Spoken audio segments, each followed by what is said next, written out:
We're here with My name is Russell Spawn, Jr. Russell Spawn. Nice to meet you. What do we got here today? This is my 1980 Kenworth Cabover. I've had it for 18 years now. I've actually owned it longer than anybody else in its life. I'm the third owner. I'm lucky enough to have known about this truck my entire life. It's kind of crazy. My dad and the original owner, Jim Suthout, were good friends. And the second owner was Don Lane and another person that my dad knew. We grew up and lived in Omaha, Nebraska. It's kind of a tight-knit group of guys that hauled meat and produce back then. And my dad always was a fan of this truck because he liked the paint job on it so much.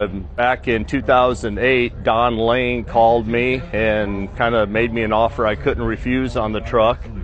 So since then, I've just been taking it to truck shows, doing a few things with it. I guess the sirens are going off. So I've owned the truck since 2008. Over the years, I've done a lot of things to it, you know, mechanically, cosmetically, just having fun with it, taking it around to truck shows like this. I've been a member of ATHS, which is the American Truck Historical Society, since 1994, and they promote the preservation of the trucking industry, its equipment, its people, its history. I'm actually the regional vice president for ATHS of Nebraska. I'm the president of the Midwest Plains chapter that's in western Iowa and eastern Nebraska. So we get together, we do stuff, we just, like I said, the preservation of the trucking industry. I started driving a truck in 1988. I graduated from high school in 1987.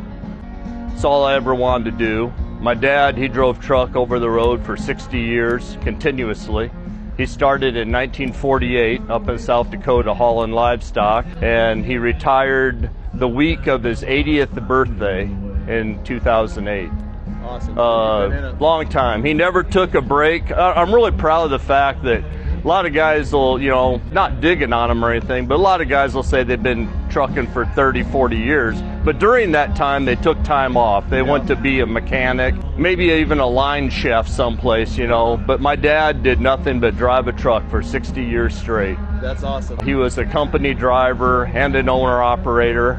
And at one time, in 1998, they were making a big deal about his 50 years in the trucking industry, so some magazines did stories on him. They figured up with all of his accumulated miles, he probably had a little over 6.5 million safe miles. Wow. So, not that I feel like I gotta carry that on or anything, because he never wanted me to drive a truck. Most parents never do. Right, and I don't think it's because of this, or the coolness, it's because we've all been out in them snowstorms. I mean, we've all been driving on roads we shouldn't have been, or in weather we shouldn't have been. And it stresses you out. Or the lifestyle of being away from family, the sacrifices, you know. Of not being there for the softball games. And, your birthday's always on a Saturday when Dad's home. Christmas is when Dad's home, you know. Yeah, absolutely. But you know, when I decided this is what I wanted to do, I figured it was all or nothing. I was an owner-operator with Midwest Coast Transport for 12 years. MCT, that's kind of like my hobby. I love collecting anything and everything Midwest Coast. They were around for 50 plus years. They're all gone now, but so are most of the great ones.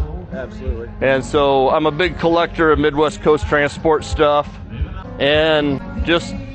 Is that a kangaroo on roller skates? Oh my gosh, how many times have I heard that? Is a roller skating polar bear. In 1957, the owner of Lauren Lewis, the owner of Midwest Coast, was like, we got to come up with a logo, because Little Audrey in Fremont, Nebraska, they had a little girl in a snowsuit. That was their logo. Ringsby had a rocket. You know, it was the age of the going to the moon. So back in the 50s, they had a rocket. They called it Rocket Service. Different companies had logos. So they had a contest of, we need to have something that has something to do with what we do, which was hauling meat, and it's got to be cool. So the company colors were already green, black, and white. Your truck had to be painted those colors to get leased on. And then they came up with this. So they had a contest. and the winner of the contest won $50. So a guy drew out a roller skating polar bear. So he's on roller skates, he's wearing the old driver's hat, and he's carrying an alleged block of ice. And this would be on the sides of the trailers. This would be on the sides of their logos, on their headings of their their letterheads. Yep, okay. Yeah. Yep, back in the old day of when they had logos, everybody had logos back in the day. Right. It wasn't just your name on the side. Right. You had some kind of skull head and ring, something that would be recognizable to other drivers, you know? Absolutely. Yeah. Cool. And so a guy, there was a big owner-operator with MCT named Paul Harris, and he'd been there since back in the 50s. Well, his son was a second generation, Bill Harris, was a second generation owner-operator, and he grew up around that stuff. So he kind of got this going again to where he would have, his trucks would have the mud flaps on them. So I called him up one time and I said, hey, Bill, how do you get them mud flaps? I'll sell you a couple, you know. So we had them on all of our trucks. At one time, my dad and I had 5 trucks on with Midwest Coast. All of our trucks had roller skating polar bear mud flaps, and we had them on the sides of the trucks. Nice. So Awesome. That's great. Yeah. That's great. What power plant we got? This has got a 400 Cummins, big cam 2. It has a 13-speed, 370 rear ends. Jim was with Ringsby's Refrigerator Division. He didn't have to go east of Omaha, Nebraska. He hauled meat out of Fremont to his first drop. He had the same run for years and years. He would go to Phoenix, unload, then go into LA area, proper area, you know, Orange County and stuff, and unload. Then he'd reload produce back. He had his own deal back with Greenberg's Produce in Omaha. So the length laws then were 55 foot.